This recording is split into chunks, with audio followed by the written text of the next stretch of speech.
এই গৌতম বুদ্ধ তার সন্ন্যাসীর শেষ জীবনে বলে গিয়েছিলেন যে আমি তো আমার পরে আরেকজন বুদ্ধ আসবে, তার নাম হবে মৈত্রেয়।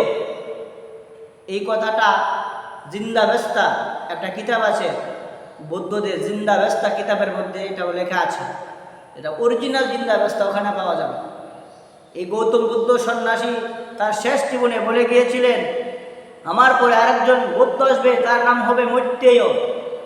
বৌদ্ধদের ভাষায় মৈত্রেয় শব্দের অর্থ হলো করুণাময়, যার ভিতরে দয়া থাকবে, করুণা থাকবে। হযরত মুহাম্মদ সাল্লাল্লাহু আলাইহি ওয়াসাল্লাম রাহমাতাল লিল আলামিন হিসেবে পৃথিবীতে এসেছেন, তার নাম হবে মৈত্রেয়, মানে করুণার বুদ্ধ।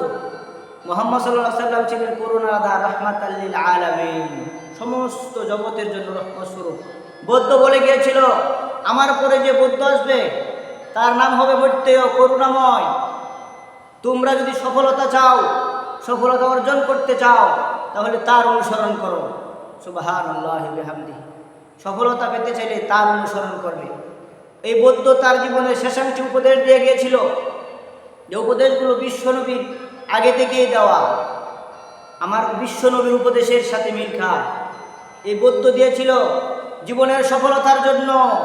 জীবনে সফলকামী হতে চাইলে সর্বদাই মনে রাখতে হবে সৎ পথ, সৎ কর্ম, সৎ বাক্য।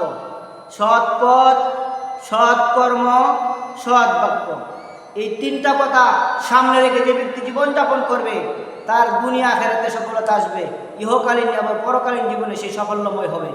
আল্লাহ পাক সকলকে বোঝার আমল করার তৌফিক দান করেন। সৎ পথ, সৎ বাক্য, সৎ কর্ম।